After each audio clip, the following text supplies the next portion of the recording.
That Anivia flexed up there. A little bit of a discussion going on, and they're going to save their 80 carry pick actually for last, I would imagine, as Cassante or Sion. I think Sion is what we more often see into the Jace as that pick who can just sort of survive, whether the Storm be that big front line.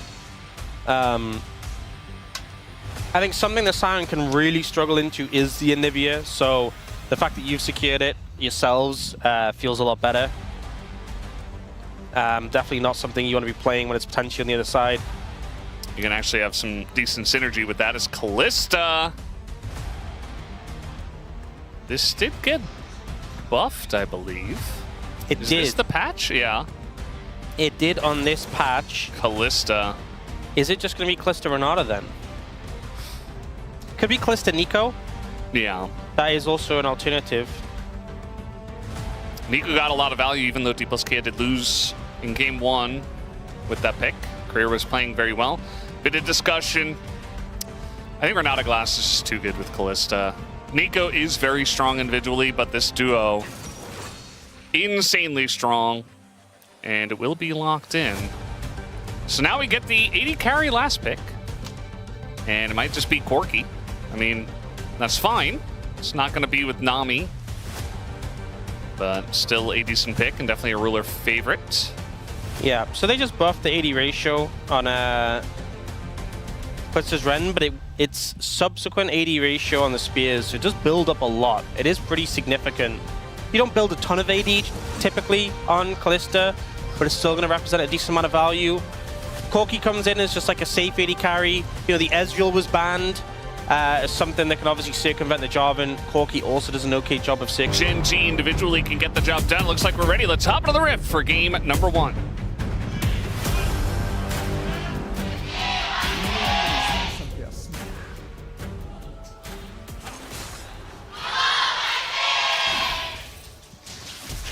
Okay, that's going to be flash at Adoran just to get things started.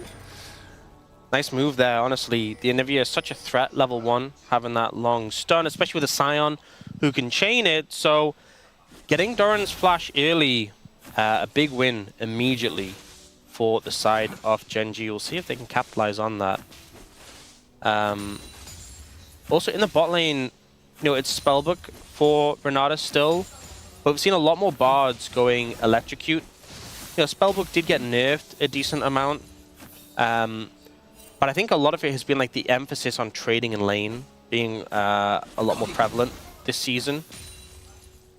So we'll see how much the Electrocute just helps with like trading into this lane specifically. I still feel like it's a Kalista Renata, you do have to respect it, but if you can kind of like get the short trades in, you know, the quick little like Q auto back away, yeah, it can be pretty okay. Yeah, as long as you're not overcommitting and getting caught by handshakes or Kalista running you down, should be, in general, pretty good. Chovy very aggressively trading here up against Faker, who's going in for a trade of his own. Gets the egg, perfectly calculated, gets away. So that's going to be pretty nice. Maybe a little follow-up from Oner when Chovy doesn't have his egg. Yeah. Do you remember the series the other day when Faker went down to 1 HP? Yes. Literally 1 HP. Literally. Yeah. Not quite there. And then 30? Right after that as well? Yeah, not quite there at this point, but definitely playing, I would say with fire, but I guess with ice in this situation. Yeah. But gets the egg, gets the reset in this situation. We'll see if T1 are able to capitalize on the lack of egg in this scenario. Unfortunately, only has enough money for the boots. Boots still a lot of value in this matchup specifically, being able to dodge the stun, but obviously not being able to get that early tier that you'd kind of love on a Rise. But I think honestly for lane itself, having the boots is going to help you more in the trades. Yep. Can always run his way back a little bit later on if he needs another back for that tier. Do see the junglers just essentially full clearing. We don't see Canyon getting those grubs just yet, but gonna go for the Rift Scuttler.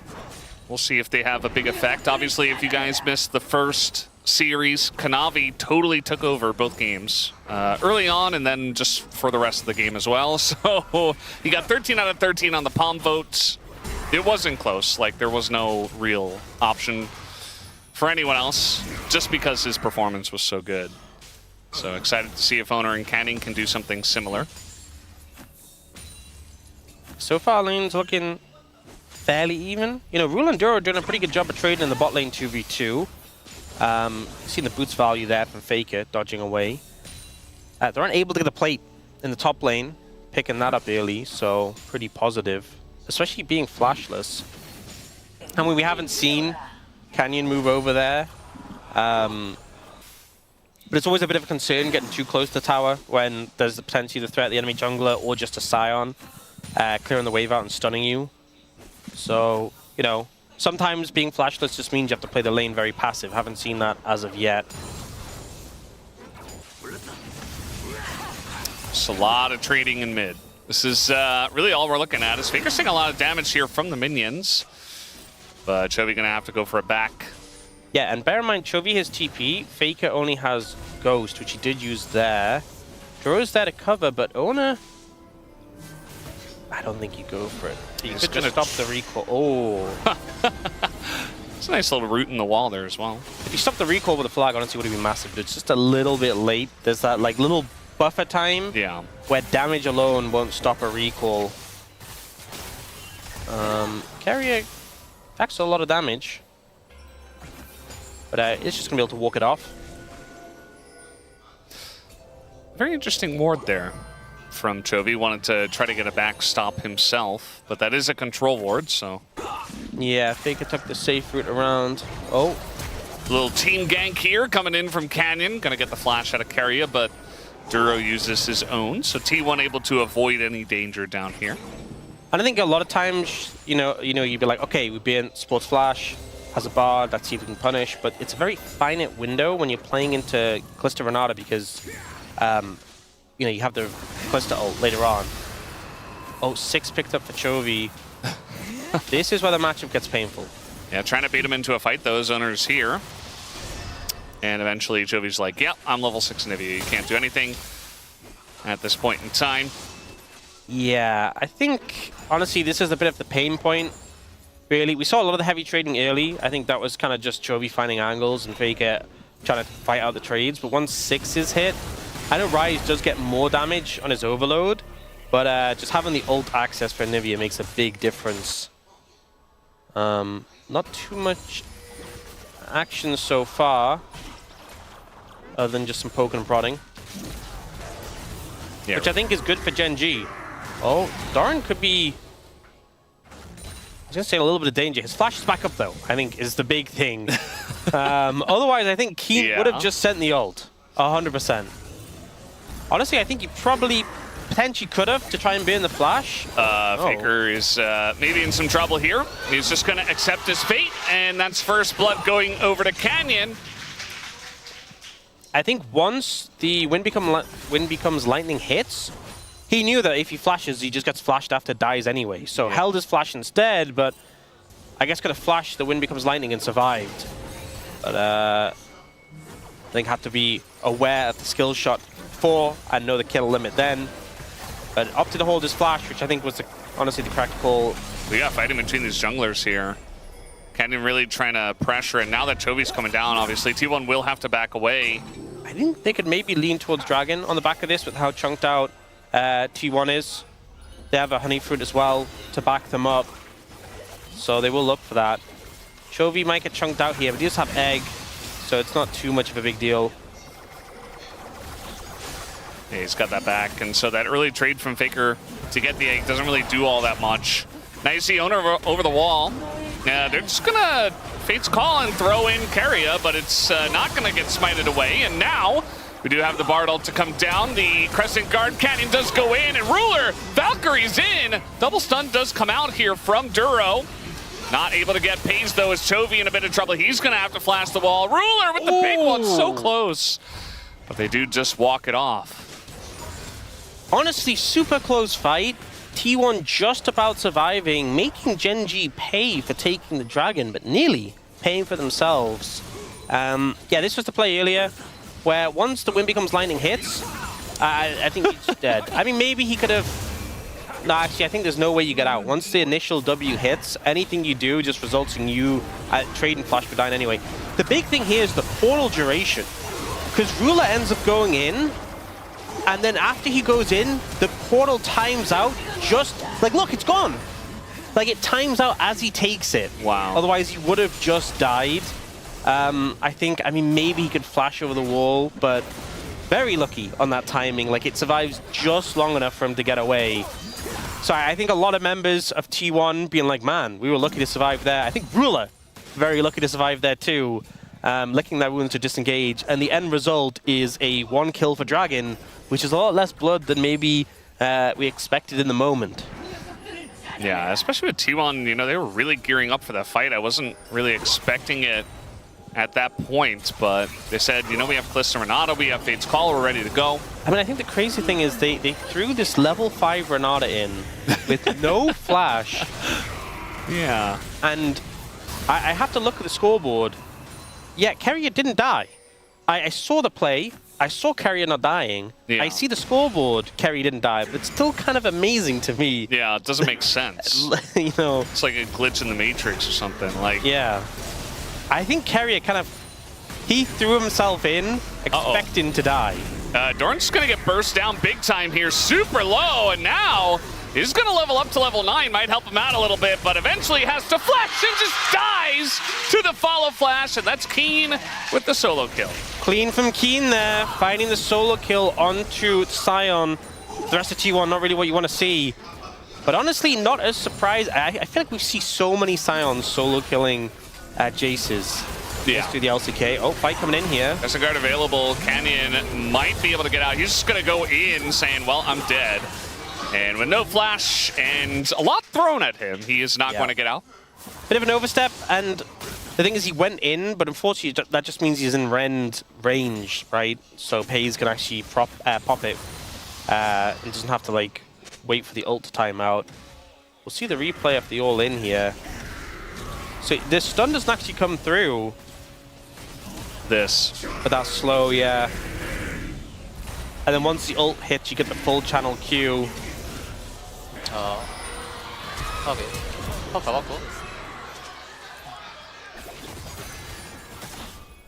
Yeah. You can just catch them there. And then here, Canyon overstaying. Big thing is he has no flash in the situation. Once the handshake connects, the Cataclysm's there too. And there, yeah, then he dives in. I mean, Pays doesn't even rend when the Crescent Guard is up, but the fact he dives in, it just kind of means like he knows he's dead. Everyone knows he's dead. And the rest of Gen.G are like, well, see you later, buddy. You're on your own. Yeah. They knew he was dead too. We did see a Tempered Fate from Duro, an attempt to try to delay things at least, but... Dead 2, is that the sequel to Dead 1? Yes. Is the sequel... Okay, Ro's going to take 2 turret shots, and now Doran wants to get in and trade this, and he will! And even the flash used by Ruler. Well, Not the cleanest one, but they got him. With every play, there is an element of the positive and the negative. You know, so credit to Doran for finding that angle. But I don't know what Ruler was doing right there, and I'm not sure he does either, so... Well, he accidentally took turret aggro, and that was kind of the... You know what's the thing as well?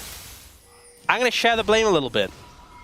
I'm pretty sure Duro had his ult up and available, and could have just thrown that. Yeah, I think he should have had it. And he could have just, like... I mean, yes, he used it in the bot side. Like, Ruler was far enough away. No, so he doesn't. Oh, it wasn't up? No, it looks like it's pretty close based on the cooldown. It's always really hard to tell the timers in the replay. I guess it wasn't quite up. Yeah, I think it's like pretty close. Maybe like 10 seconds out. Meanwhile, on live, Duro has his ult now, Yeah, but he doesn't have his life. Yeah. And now we got a TP behind, as this hasn't been the cleanest game we've ever seen, but it is a game. Oh, as Keen's going to go in, and... well, they can't really do any damage to him, so that's They broke one his thing. shield. Yeah.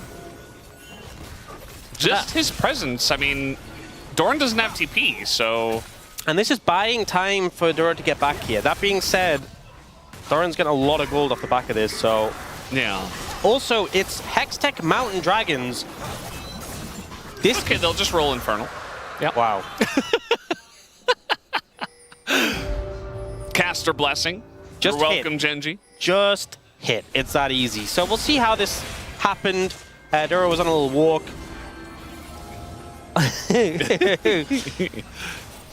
Actually, you know what I think the correct play was? I think the correct play was to walk back left. Yeah. But this is me looking from spectator point of view, and I can see everything and act in hindsight, so, you know. You would have made the right choice. Sure. Kind of cheating, but either way, some good picks coming out from T1, and on the back of that, you know, tower take from Doran on the top side, they have a goal. They are down in Dragons, and Gen.G just managed to manifest an Infernal Soul, which is very impressive, actually. You know, could have easily been not Infernal Soul. I do think that composition isn't the worst, you know, with the tanky front line. Even with, like, Chemtech Ocean, it wouldn't be the end of the world. Yeah, but you got Callista for the Chemtech Soul, you know? The value, the bailout. I'm talking about Gen.G's comp. Oh. Yeah, the tanky front line. I see. But even then, I think they're very happy.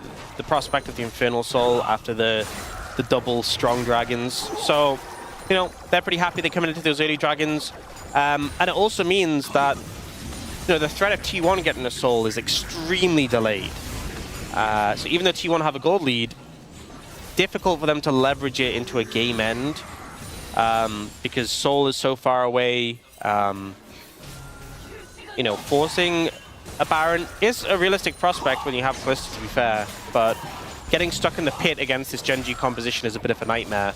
I think Herald is definitely a point of priority just to push the pace of the game, especially into, like, Anivia, who often can slow games down quite a bit.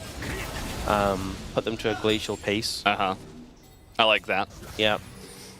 So we do see them making a move towards it. The question is, will Gen.G look to contest this? They're trying to get some vision in the area. They are moving, making moves over there. Yeah, this time Canyon's not going to overstep, but he's going to hit that Wind Becomes Lightning, and Oner just has to flash out. Yeah, good moves there. Definitely the safe call. He wants to make sure he has a health bar if he's going to be in this fight. Wall does come down, but eventually will time out, and then Oner and the squad can get in. Little stun as Oner's going in, and it goes to 5, but it still goes the way of Canyon. As now Oner super low, trying to drag his way out once again. The hostile takeover is going to help, but now Canyon in an awkward spot. Some flashes away. Big stun on the Pays, as now he's got the bailout, though picks up 1 kill, but he can't get away. That's just going to be Gen.G cleaning up in the Rift Herald pit. And even Doran has to flash away as the flash wall comes out from Jovi, and that'll be the end of Doran as well. Huge teamfight win for Gen.G.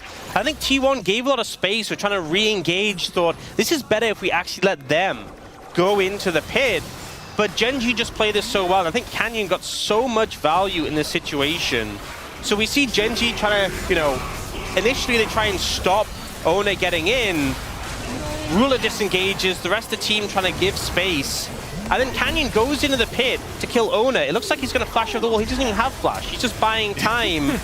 And they end up getting corralled into the pit themselves. The exact fate they were trying to avoid by kind of disengaging from the Herald and re-engaging.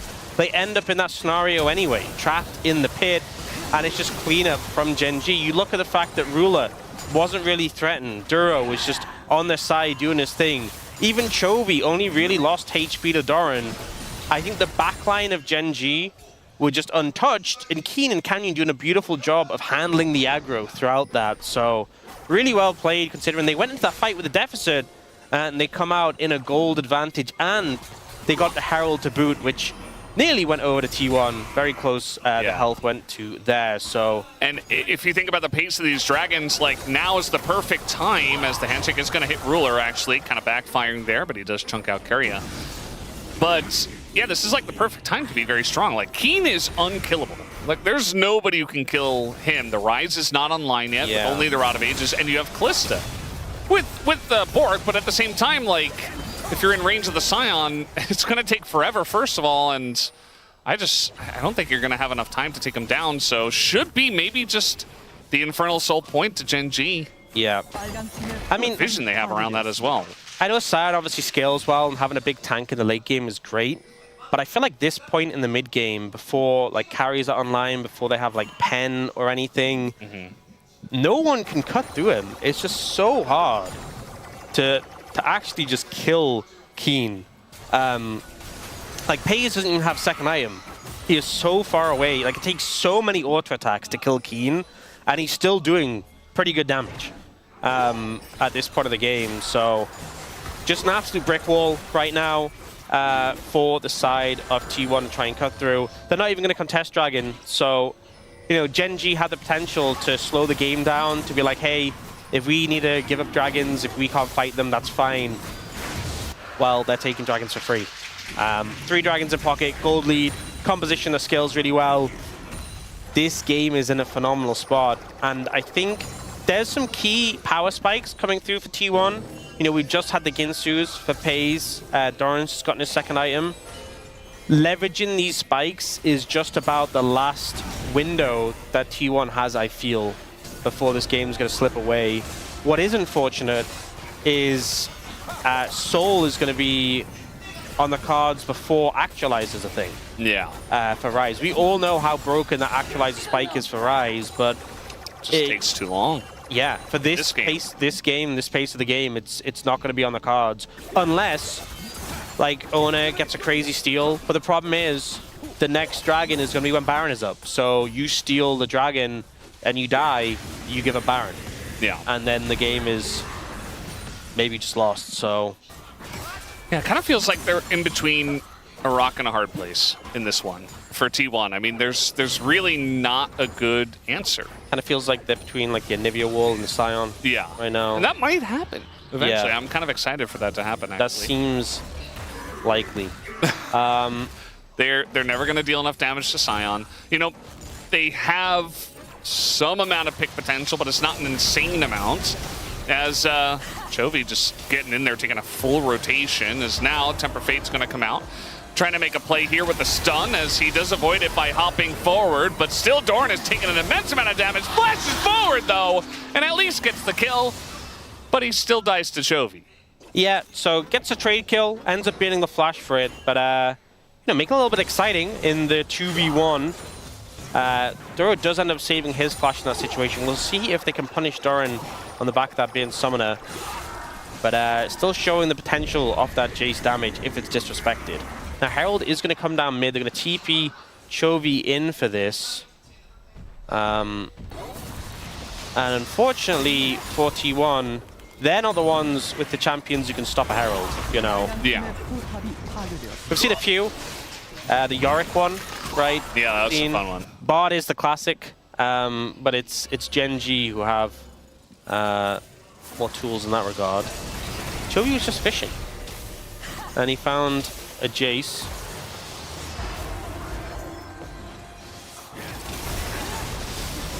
I feel like Doran plays this very well. Yeah, he does.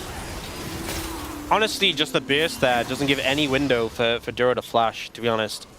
Would have to just like complete reaction it, which I think would be crazy to do. Yeah. Trying to make a play on a Faker here, but there is Oner in tow.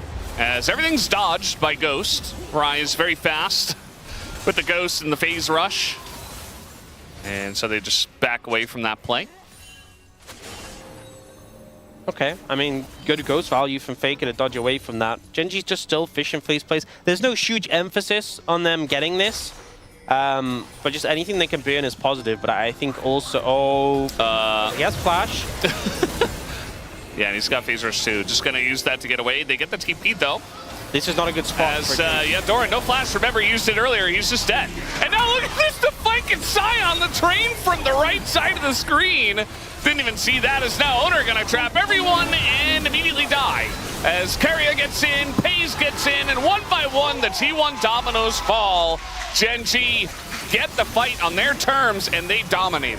Unfortunately for T1, pretty far in the hole already before this fight. The TP just was not a great spot for a Jace to be churning up.